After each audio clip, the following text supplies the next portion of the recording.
Welcome. In the previous video, we understood the upper bound, that is big O notation. Now we'll understand the lower bound, the omega notation, also called big omega notation. So just write you are bounding the curve by the on the lower side. Okay, the big omega notation give the upper bound for the lower bound. That means what? My growth, okay, of my algorithm, the time complexity will not go below this bound. Okay, so big O means it will not go above that. Omega, big omega means it will not go below it. So how will you define? So you will define all the functions are positive, 0 less than. So you are bounding between t dot constant into your function less than or equal to f of n, and all for all n greater than some n naught value. So after this input size, process this n naught value, then I will say that f of n is equal to big omega of g of n. This is the asymptotic lower bound. So for example, it acts like a floor rule of 500 rupees a day. Daily pay can be more than 500, but it will never drop below 500. It will not be 400, 450 like that. So that is the so graphically what exactly this means. I have a function say f of n and then g of n. So the lower bound is g of n with some constant c and the critical value of for input size n naught. So input size n plus my growth function. So let us say I have my f of n. Now what exactly g of n is here means it is acting as a lower bound. That means after some say n naught value grows like this. So it is c into g of n. So it's a lower bound. That means my f of n will never go below this for any value of the input size, that is n, after crossing this n naught. Okay, that is the lower bound. Then what are the properties? Similar to your big O notation, the small O notation follows the similar properties. So when I write f of n is lower bounded by g of n, this exactly means that it is a set.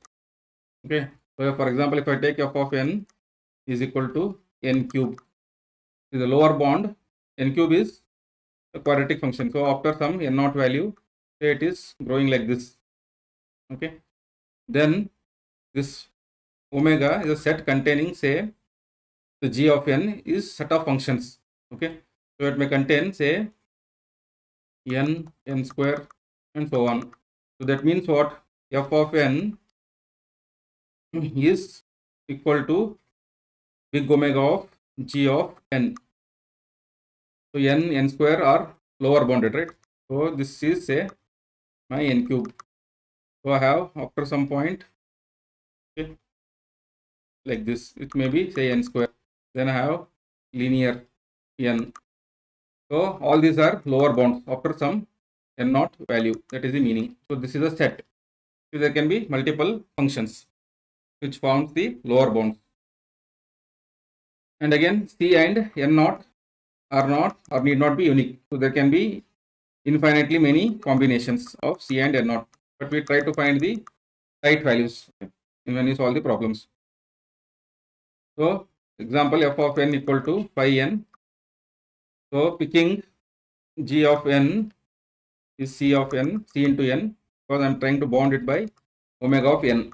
So let me choose the lower one. So it is pi here. If I choose 4, till 4n. So always 4n is less than or equal to phi n for any n naught value greater than 1. Right? So I can make it 2 also, right? I can make it 3. I can make it 1. I can make it 1 by 2. That is all valid. Right? Because always this will be less than or equal to g. That is the definition. So you can have many infinite number of c and n naught values. Next. So then the case of n naught. So n naught for any value for all n greater than or equal to n naught, this holds. Okay, that means what? It removes the fluctuations, okay, for the small input. Okay, as n approaches infinity, we are checking the order of growth. So after this point only, we are saying the growth rates are valid. Okay. Then a faster function can legally belong to a much lower growing functions asymptotic lower bound class C. That's what you say. For example, f of n, you say belongs to omega of g of n. So this is a set we already know. So it may contain. So if I take an example, if f of say n cube, f of n is say n cube. This means what? If I have this set containing all this, say lower bounds n square, okay, anything less than n cube. So this is valid. That means that's what they're saying. A faster growing function can legally belong to a much slower growing functions asymptotic lower bound class. Okay, this means what? N cube is much faster growing, right? We have seen in the previous graph. It is grows like this. Then these n and n square will little bit grow like this. So this is a fast growing. F of n in our example is fast growing. It has this lower growing rates, okay, are acting as the lower bounds. Then regarding the constant, we assume that regarding the functions, you already know that g of n and f of n should produce always positive or greater than or equal to 0. That is the reason why you bond 0 less than or equal to c into g of n less than or equal to f of n. So both the functions are positive. They are greater than or equal to 0. So finally, how will you write? F of n is equal to or lower bounded or big omega of g of n when c into g of n is less than or equal to 0 less than or equal to f of n for all n greater than or equal to n naught. So again it is less than or equal to, not less than or equal to. Okay? That is important here. Similar to your big O notation. So now let's solve few simple problems. They are given f of n equal to 3n square plus 2n. Prove that f of n equal to big omega of n square. So lower bounded by n square. By finding c and n naught. So we know c into g of n should be less than or equal to f of n for all n greater than or equal to n naught. So you find out this c value and this n naught value. So c into what is g of n? They are given it as g of n as n square. This is g of n. N square less than or equal to f of n, that is 3n square plus 2n. So we are asking for a lower bound. So 3 is the, let us find the tight values. 3, if I put 2 here, c equal to 2, what will happen? 2n square is less than or equal to 3n square plus 2n. This is always true, right? This is always true. You take any value n naught greater than or equal to 1. Starting from 1, if I put 1, 2 is less than or equal to 3 plus 2. Okay, 5, always true. So this is the n naught value and c value. Then we can write f of n is equal to omega of n square.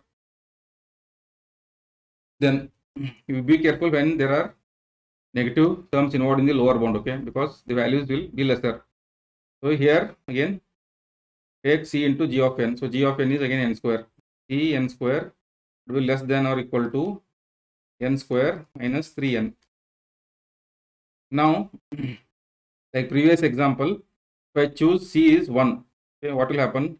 It will become, if c is equal to 1, it will become n square less than or equal to n square minus 3n. Okay, but this is wrong. Why? Because if you see here n square, and then I'm subtracting some value from this. This value should be greater, right? This value should be greater. So if it was addition, in the previous case it is addition, right? So it is not a problem. If it is subtraction, then we are removing some value from this. So this will not become greater. So this value should be even smaller than that. So now you check and take say n by 2 or n square by 2. So c equal to 1 by 2. Then it will become n square by 2 is less than or equal to n square minus 3n. Okay. Now it may hold. So for what n naught value, you have to check. So you solve this equation just. So this is nothing but n square by 2 minus 3n is greater than or equal to 0. So nothing but n minus n square by n square minus 6n by 2 is greater than or equal to 0. Right here. This is nothing but n equal to 0 or n is equal to 6. So n cannot be 0. So n naught value is 6. and c is equal to 1 by 2. So be careful when there are negative values. Next, f of n equal to 7 on n plus 2. Find a valid lower bound. They are not giving any g of n value. You find a g of n such that it is valid lower bound. So in this case, it's easy. C into g of n should be less than or equal to 7n plus 2. Always this side should be greater. So you choose c as 1, g of c as say 7 and g of n as n.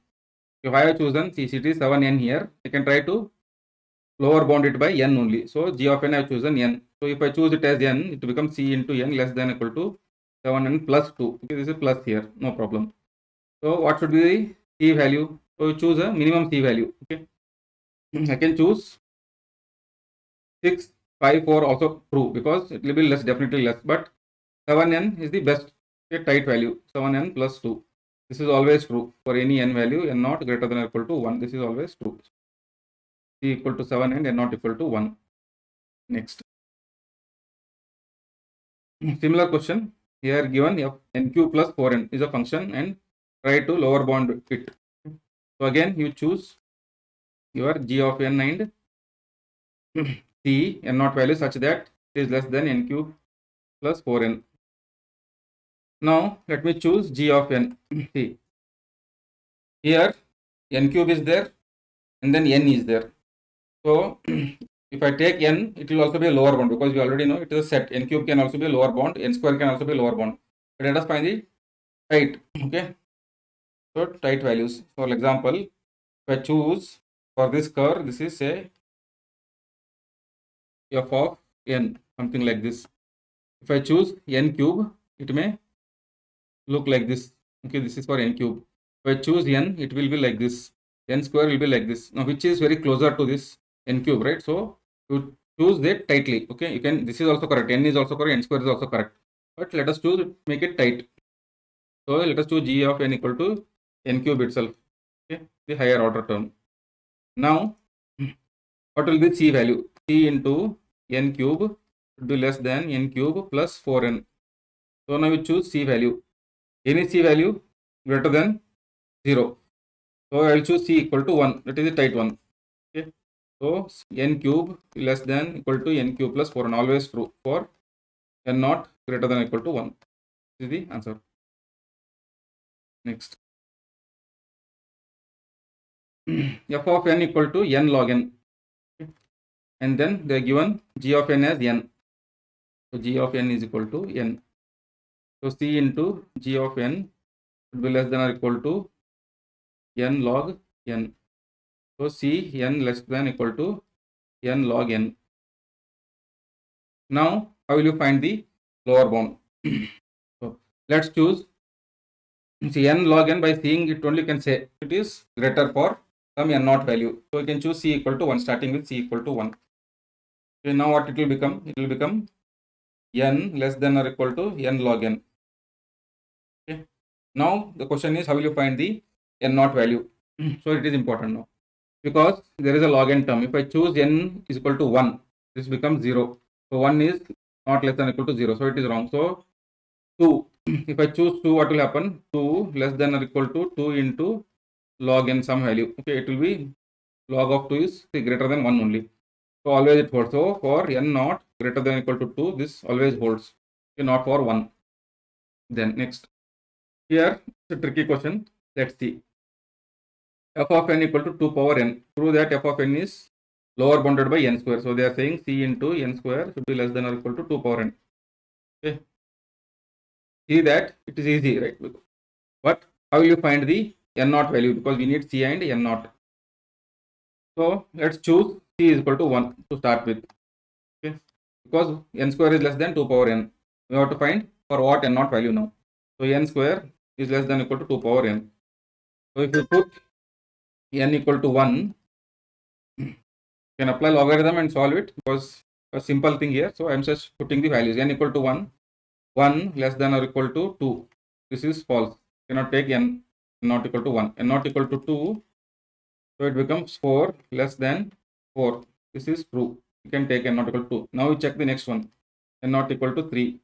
So it will be 3 square 9 less than or equal to 2 power 3. Okay, 8. So this is not true. You take n naught equal to 4, then what will become? It will be 16 less than or equal to 2 power 416. This is true. Next you check n naught equal to 5, then this becomes 5 square 25 less than or equal to 2 power 532. You check n naught equal to 6. You can apply the logarithm, but still again we will get the similar solution. Okay, you have to manually try it. So n naught equal to 6 is 36 less than or equal to 2 power 6 is 64. So from here if you observe, these are holding. So that means what? From n naught equal to 4. So you check all other values. So it will be always less. So n naught will be greater than or equal to 4 in this case. In the next video, I'll understand the theta bond. Okay, it's a very important concept because most students find it very confusing. Okay, thank you for watching. Please like, subscribe, and share. We'll continue in the next video.